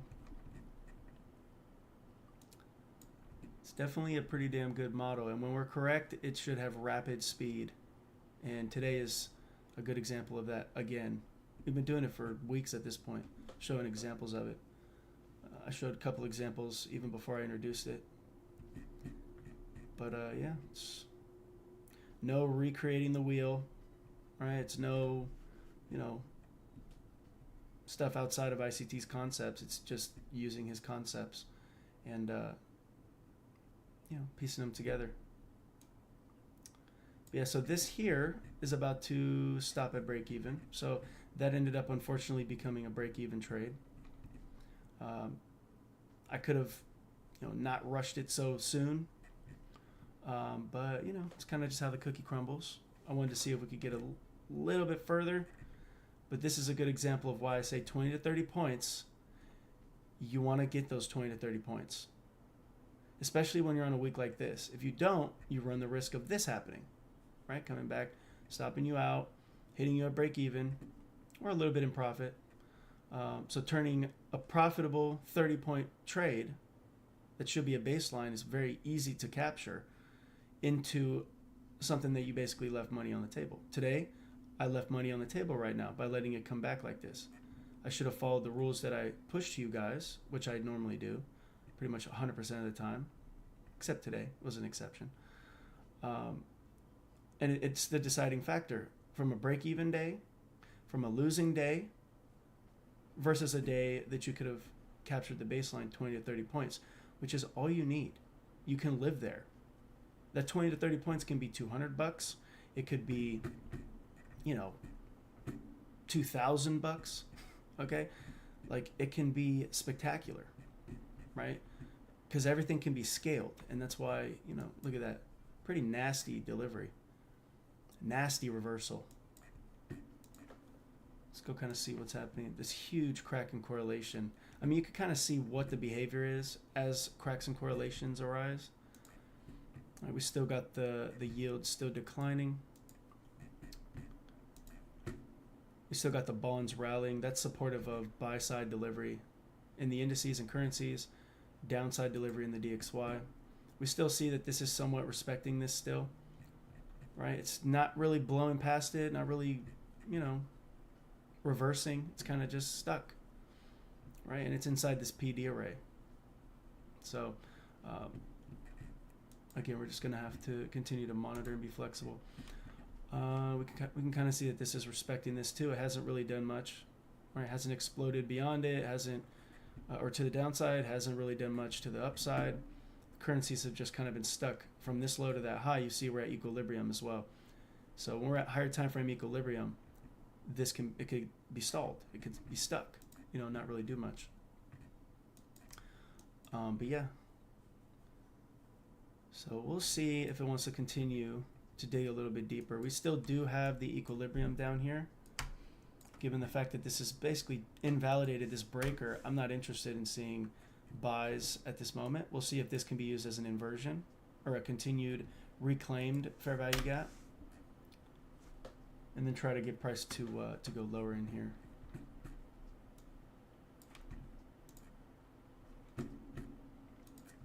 So yeah. So thus far, break even. Could have been profitable if I just took the 20 to 30. Good example of why I preach this nonstop all the time, especially on CPI weeks, right? Or FOMC, NFP, rate announcement weeks, day before, day of, day after a holiday, and then just in general, because it's a difference, right, between being profitable with a decent amount. 20 to 30 points is decent. There's, you can't argue with that because you could scale it, versus something that results in either a loss if someone didn't move their stop, because this is a risk, or a break even, like a neutral day. Break even is not a loss. Break even is you protecting capital. You want to be very much okay with potential break even ideas. You'd rather get a break even than a blown account, right? You'd rather get a break even than force your will on the market and then get it wrong when you could have just simply got a break even, and then come back and fight another day. A break even does not hit your psyche the way that a needless loss does. If you're in profit 20 to 30 points, what is the reason in not locking that in? At least something, if it's offered it to you. There's no guarantee in the market, so you can't come in here assuming that there is. You know, most people don't like to, they don't like to accept that even though this stuff is accurate, there's still a chance for things to not do what you want it to do, right? And how you navigate that, how you deal with that, that reality is going to be a make or break situation. So yeah, now we got buy side taken, sell side taken. It's still refusing to close below that low. This does not make me overwhelmingly interested that this is going to dig extremely lower. We may try to peak down below this. But again, like I said, I don't want to see us go too much deeper than this. Let me see, what is it?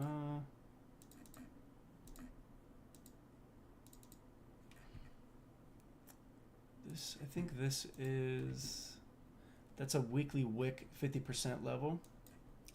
I mean, that's a reasonable potential target too.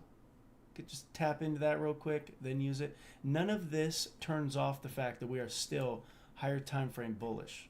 None of this turns that off. This is simply a retracement,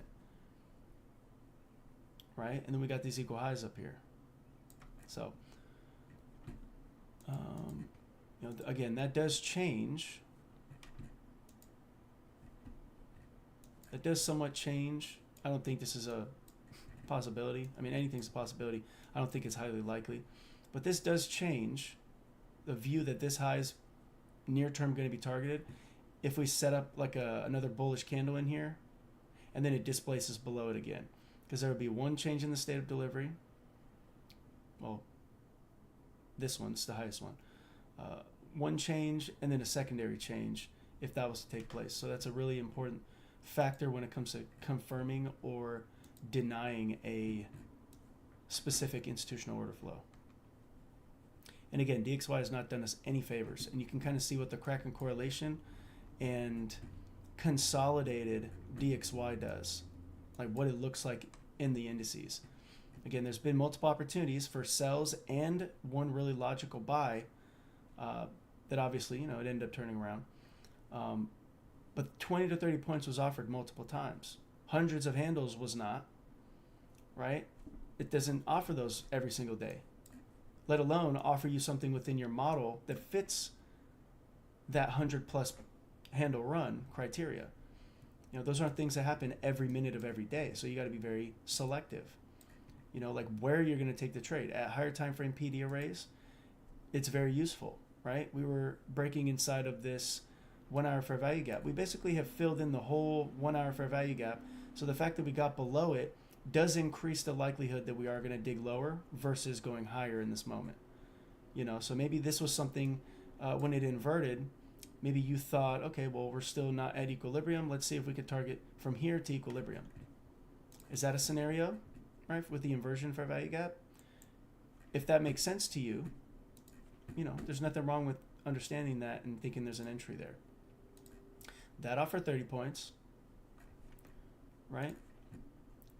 This fair value gap in here, which is where I took the entry, that offered 30 plus is 40 points, right? The short here, right? Maybe that's for whatever reason, that was something that you trusted. That offered fair value gap, right? Run on stops, or run on stops here, fair value gap, displacement, fair value gap. We have a wick in here. You see how the wick midpoint never got traded to? So this is a order block. All right, so the return into that. If you trusted that we're still not done, maybe you wanted to target equilibrium. There's nothing wrong with that. Right? From here to there, I believe that's above 20 to 30 points. You could see how many times 20 to 30 points offers an opportunity with a logical scenario to enter, like an entry point. When it comes to 100-point moves, if that's what you're forcing yourself to only see because you are just not satisfied with 20 to 30 points for God knows what reason,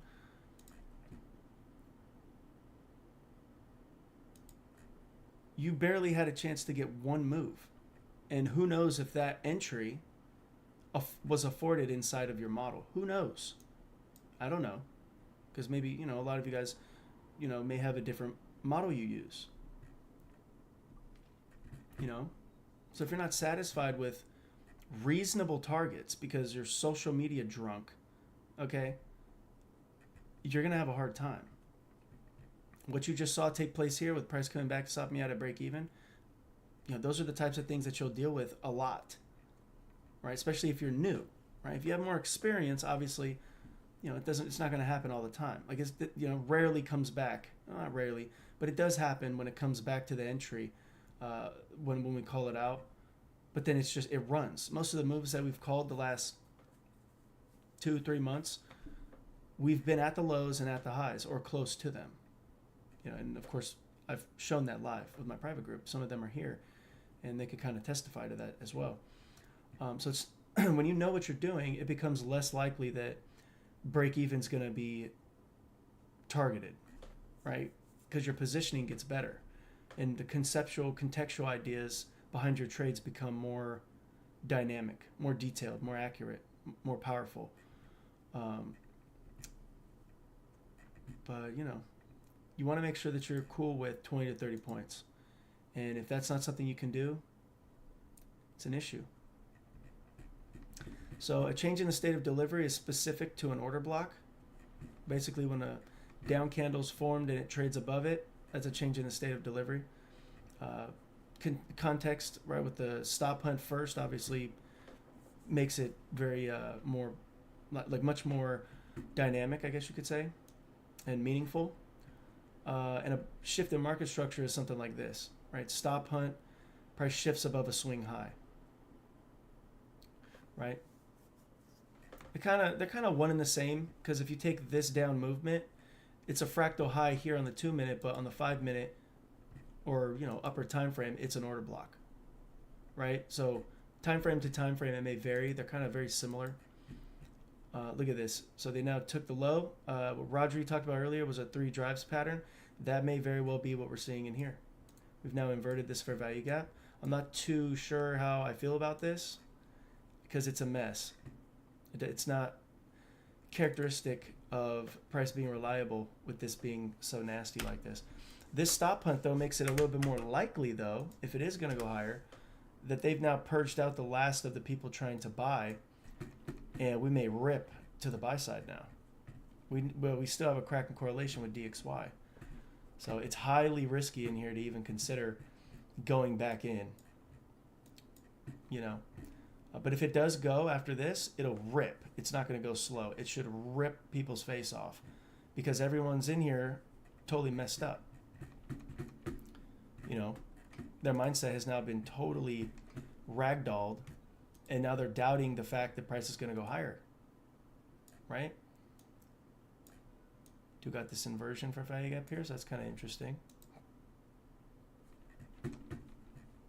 So definitely watch that. See how price behaves with that.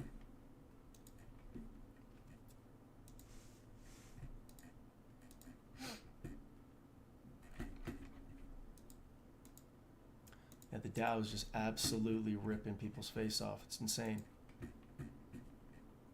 Again, this is typical of what's happened this year when there's cracks in correlation. I've been talking about this for like 2 months, how Nasdaq seems to always be the slow mover this year. For whatever reason, the Dow, when it rips, it's not changing that characteristic. It's always, for the most part, the slowest one out of the 3 in a cracking correlation is the Nasdaq, it's just been very strange. It's not like, it hasn't been like that over the last couple of years, but it's definitely been a very, really relevant, present characteristic I've been seeing. We do got relative equal highs up here now. And this equilibrium here, that's what that is, right? Yeah. We're now at a discount, or we were for a second. I don't like how this is going higher. This does not make me super excited that we are going to blow out the highs. We do have massive trendline liquidity above us here.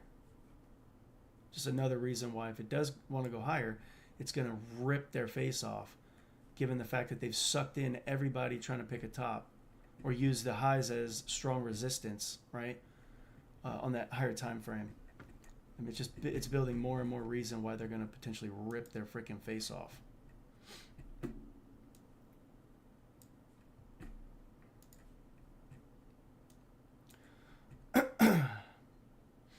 Yeah, we do have this that it's struggling in, the 1 hour fair value gap. So again, it's too risky in here to try to push for anything.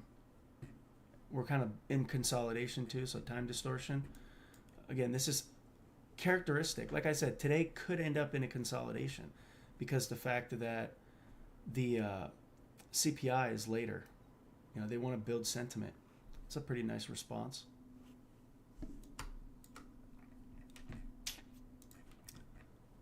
On this 30-second chart, all right, we do got the inversion here, run on stops. Ooh, we got SMT at the lows. That's interesting. Didn't see that. But we do have DXY really pushing against this. So it's very high risk. Any entries that you try to take, given the condition, the characteristics that we've identified, should be cut to half risk. And if you've already took one trade, you have one more opportunity. I would suggest you probably just don't even do anything. Just wait, right? Just let it go, right? Because it's really, is this convincing that it's going to be one-sided right now? Right? Like, just honestly, right? It may, but does it look like characteristically with what's happened that it's overwhelmingly going to take out the buy side up here? Let alone these upper levels, especially ahead of CPI. Doesn't look like it's overwhelmingly convincing. You know, there's arguments for certain things. Like I said, this inversion for value gap, we're watching what that's going to do. Right? How's price going to behave in this?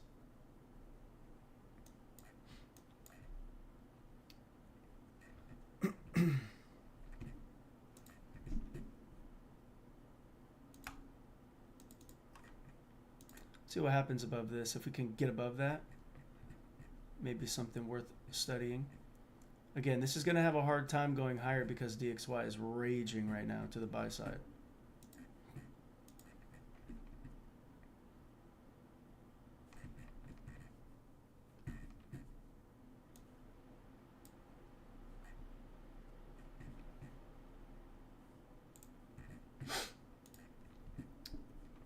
But yeah, hopefully you guys have been safe today and didn't do too much. Okay. If you did take a short and you won, please don't take another entry. Okay. Take what it's giving you. If you took the buy earlier because you chose to take the buy, not because I told you to, because I'm not a financial advisor in the same financial advice. But if you did choose to do so and you have a winning scenario right now, there's no need to try to do more. What is the point? Because you're unsatisfied? This is not a day to be unsatisfied. This isn't a week to behave that way. It's not. Unless you want to lose it and potentially open yourself up for tilt and be wrong, even if you do everything correct. Right? This is the type of condition that promotes that. Sideways, no real serious one-sided direction. Big time news event that we're ahead of that's going to absolutely wreck things. Probably be the catalyst to send us up above that massive liquidity pool.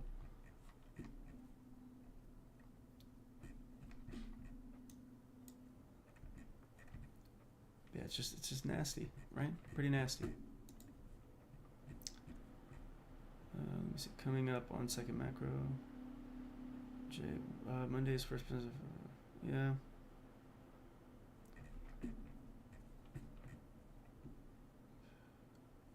Yeah, we're moving into the secondary macro. Remember, the times offer possibilities. It has to line up in the chart. There has to be a reason, technically, that price should do this or should do that. Because time and price have to align, not just one or the other.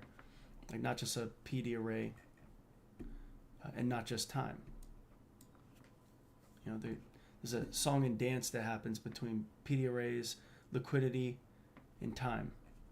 Right? Time being, you know, the month, the day of the week, the session, the macro, right? The time of year, it's another time element.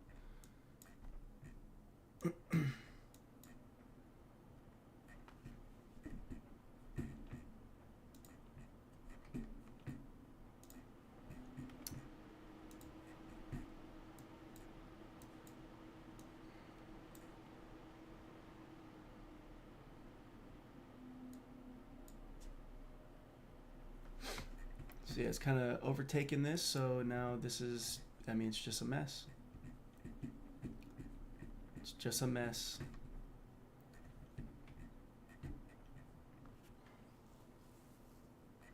Let's see if it can get back above that. Again, we're in consolidation. I don't have a big assumption, right? Whether it's going to dig deeper or if we're going to just explode. We could very well just sit in here given what's ahead of us. And things are pretty much all over the place. I mean, there's nothing.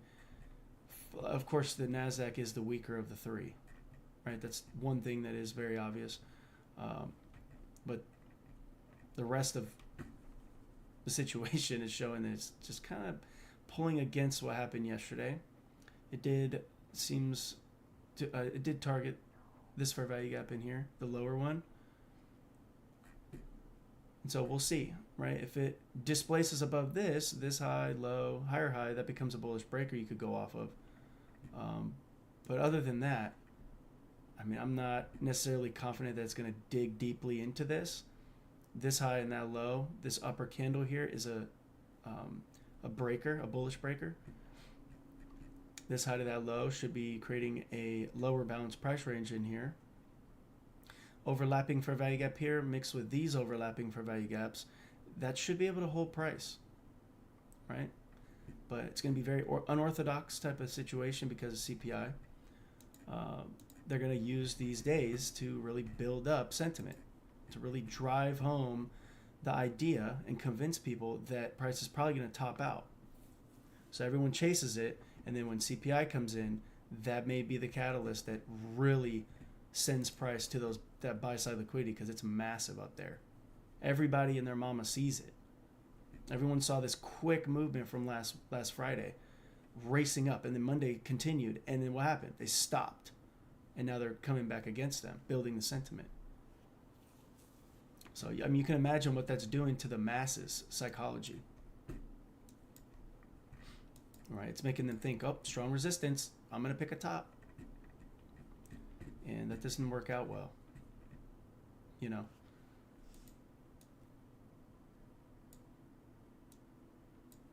So we're not going to be victims to mass thinking, right?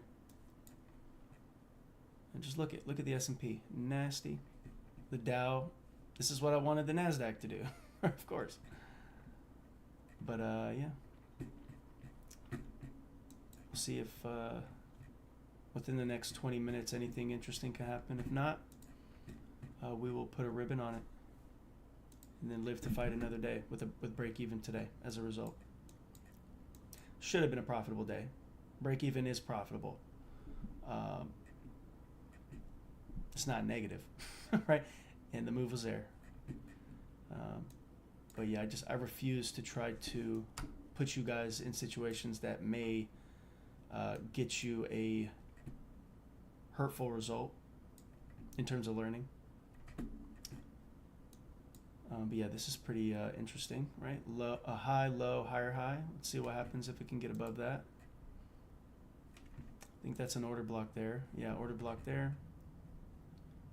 So that's pretty nice. See, can it open up? Are you going to open up now? Could think of this order block here as a potential area that needs to hold. Right, if it's going to go higher, right? If we're going to have an idea for favoring buys, If we violate this low here, that's going to be strong enough indication that we are not done digging down a little deeper, which is something I don't want to see happen because of what we talked about earlier. But, you know, it's kind of doing whatever it wants. Nasdaq specifically, it's doing whatever the hell it wants to do. Gold, everything is pretty solidly declined. So that's a pretty interesting signal there as far as why things have had such a hard time dropping.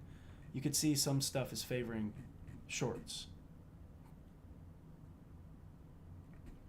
DXY is opening up to the buy side, so you could see the conflicting views, like conflicting things that are happening in price, and why it's very important that I'm telling you guys to pull back.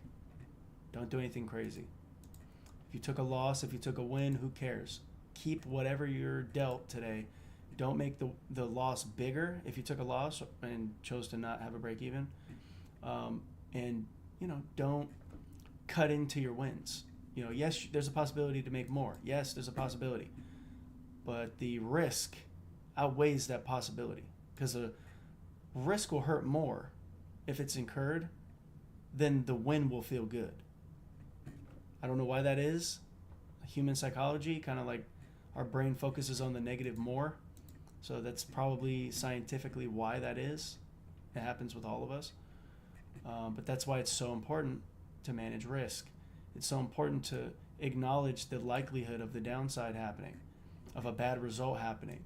Doesn't mean be fearful of it. You just have to make sure you're operating not as Superman, but as a humble, cautious, yet effective individual that's very organized and is not married to the next outcome, because the next outcome doesn't matter. The loss that just, or the break even that just happened that you guys saw after I called the 30-point move. Wait, let me see something real quick.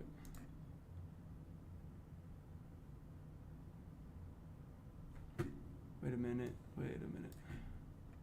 But yeah, that loss, right up, or not the loss, the break even, right? Because when it ran up there, we moved the stop. That has no relation to what is happening in here, right? Something that happened a week ago has nothing to do with the scenario that you put yourself in a week from now, okay? Or, you know, something that happened a week ago has nothing to do with what's happening right now. It's all unique. So the next outcome, you got to take the weight off of it, because who cares? You know, as long as you follow the rules and don't over leverage and don't do stupid things, each outcome is not important.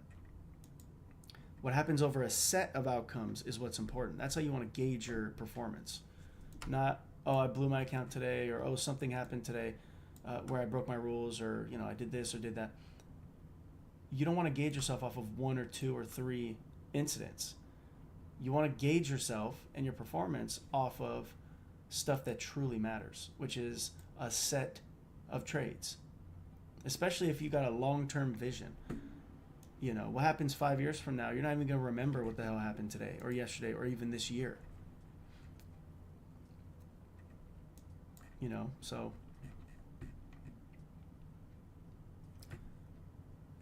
see, it seems like this little level in here is somewhat holding, very high resistance. You could feel it.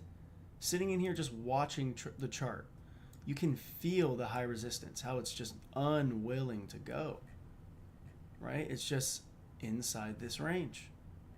We do have buy side taken here, sell side taken here. So if we get above this high, this delivery becomes a breaker, but it's also a new dealing range. So it would be like you'd take your fib, right? Try to get like a projection. Wait a minute. Where the hell is it? Oh, I had to look over my freaking camera. But yeah, so that is definitely holding, right? Like I said, this high, low, once it gets above that, should act as a breaker. So that's a good thing for you to study right now. We got this high, this low. right? So if you measure that out from this low to that high, you can get projections. We have just above these highs up here with a projection. Is it going to get up there given the condition that we see, given DXY is rallying and all that? Is it still rallying? Yeah, it's rallying now pretty aggressively. That's not necessarily the best sign for us to see an extended move to the buy side, or to see this as an extremely trustworthy scenario to go higher. Does it mean it won't do it? No, of course not. Right? It doesn't guarantee anything. It's all probabilities. So it's a lower probability, higher risk environment. But if your model's there, you got to start training yourself to taking things and being fearless. You know, because look at that. Bang, it just hit the target up there. Pretty nice. See, I'm not going to lie, I did engage. I did engage right there. Break even made it a little risky. Took a little riskier, little risky engagement. Yeah, we got that one to move there. I'm not going to make the same mistake this time. I'm taking a 30 right there. So I'm going to stop all the way at the 30 points.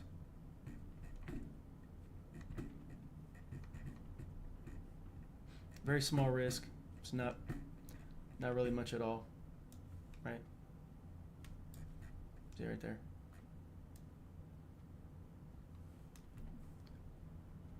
Trade a bait. Let's pull this down real quick. Trade a bait, real account, Apex account. So funded accounts are still demo, but whatever. But yeah, so this is not something that I encourage you to engage if you took a loss today.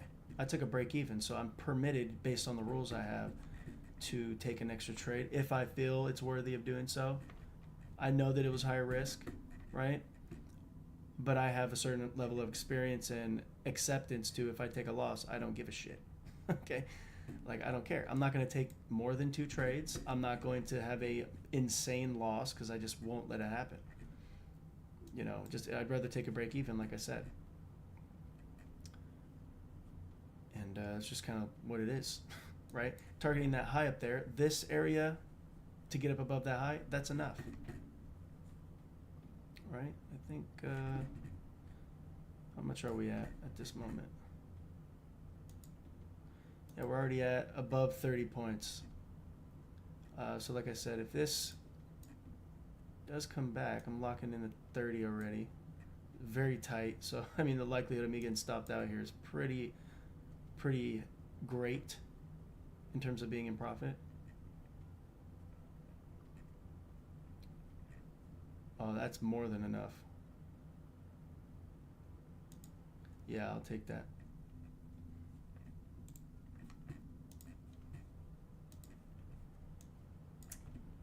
Right, so yeah. Here is the business. Let me show you the actual account for those of you that care. There's the break even that I talked about. Right there for this at this area going up. All right, should have taken it out there. Offer 30. I did execute here. 25.48. Let's go take a look at how many points I was able to squeeze out of that outside of the break even. Still held my conviction to buy side delivery. You see the difference in shorts, the way that shorts delivered versus bullishness. You see the difference? Because shorts in a bullish trend, even though it's in consolidation, they will still be something worthwhile. 51 points after I took a break even earlier. So patience, not being flustered by the loss, not caring about each outcome second to second. I did outline this. I said it's going to be a breaker, right? But yeah, I'm not sure if that fits your model, but again, the opportunity was offered. Stop hunt here, run above this high. It's a shift in market structure. We zoom in a little bit. You also have the YouTube model fair value gap. Right, run on stops being these lows getting taken. There's an inversion fair value gap over here too. Pretty large stop hunt in here that already took place after all this price action. So work is already done down here. And you could see when they've opened up, they opened up quick. That was kind of the expectation, right? I kind of tried to expect that with the breaker, and then once it got up into this, I kind of assumed that it was pretty much going to work out. I did enter a little bit early, right, based on the inversion fair value gap here. And like the low right there. Put my stop below this. I didn't want to see this get taken. I really preferred this not to be taken, so I got real close to stopping me out and actually giving me a loss and ending today in a negative day versus a break-even day. But, you know, seeing this stuff stay intact, I held on to it. Price ended up getting above it, and we ended up taking it out at 51 points profit today. And again, everything was talked about. Hopefully the logic makes sense. Let me go look at the chat. When did Matt say that? Razor model on the 3-minute? Get this. Let's move this over there. Get some of the other markups.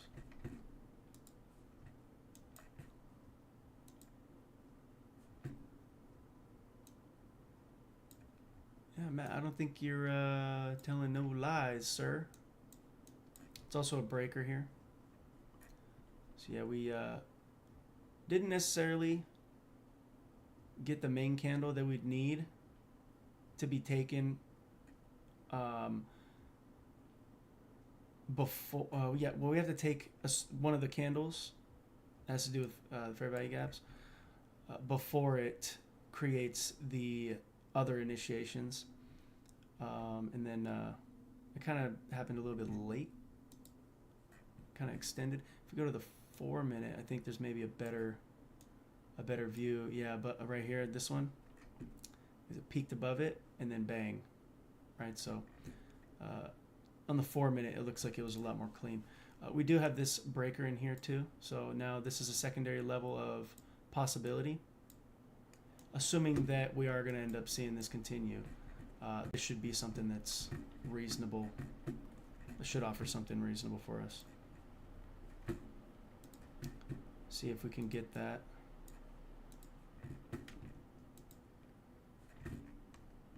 Got a fair value gap in there. What time frame is that? It's a 4-minute? Yeah. Let's actually go to this. We got a 4-minute setup in here potentially forming if DXY continues to drop. I don't like these equal highs up here, but you know, we'll see what happens. We do have this fair value gap that's also coupled with a bullish breaker, so that's pretty nice. We have SMT at the lows that began this move. We got an inversion fair value gap in here. All right, so we'll see what happens. Again, we're still inside this range. It is still a highly risky day. Still got a massive cracking correlation. We do have these highs up here that should be able to get ran out in low resistance fashion if it is going to go higher. So we will see if that's something that we can get to unfold.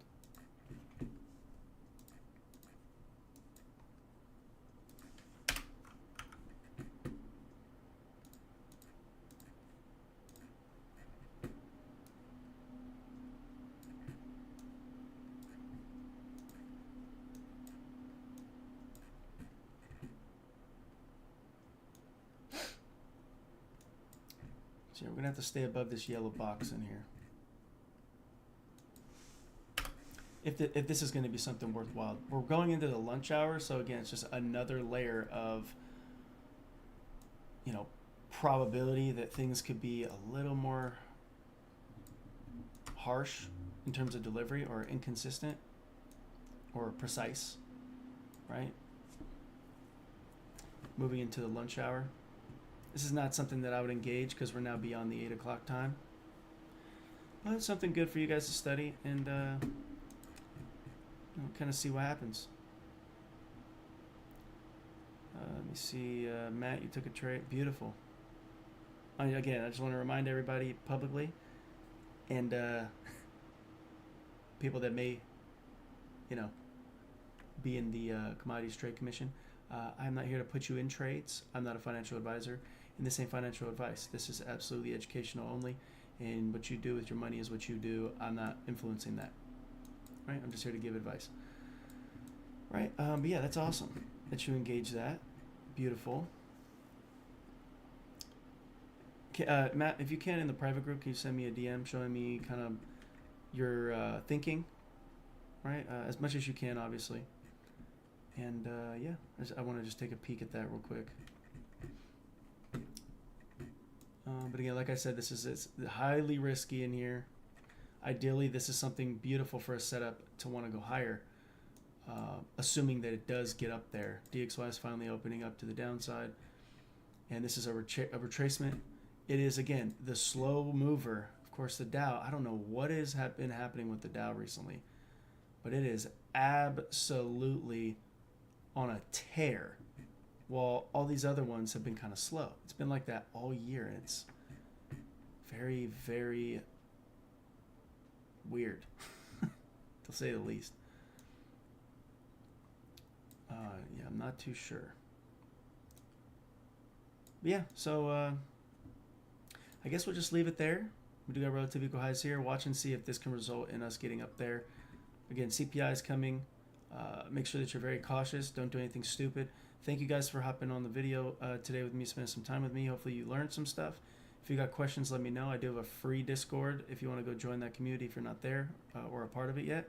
And I do have a private mentorship, private apprenticeship, I should say, where I'm basically live pretty much every single day, watching price with students, answering questions, and we are absolutely crushing the market, which I've been making very obvious from a YouTube capacity, but especially in that community because they just get more access. And I also offer one-on-ones for those students that want to be a part of that. I do have 11 slots available till November 20th. So if that is something you're interested in, and you want to get more intimate relationship in terms of mentor and mentee, we could do that. That's available again until November 20th. There's only 11 spots left. I already have 8 of them filled, and so yeah. Let me know if you have any questions about that or anything else. Again, God bless you guys. Thanks for hopping on. Hopefully you got value, and we'll be back live again here on Sunday for YouTube, and tomorrow I will see you guys that are in my private group bright and early as always, and we'll see what we can discover. All right, so yeah, thanks again you guys. God bless, and I'll catch you on the next one.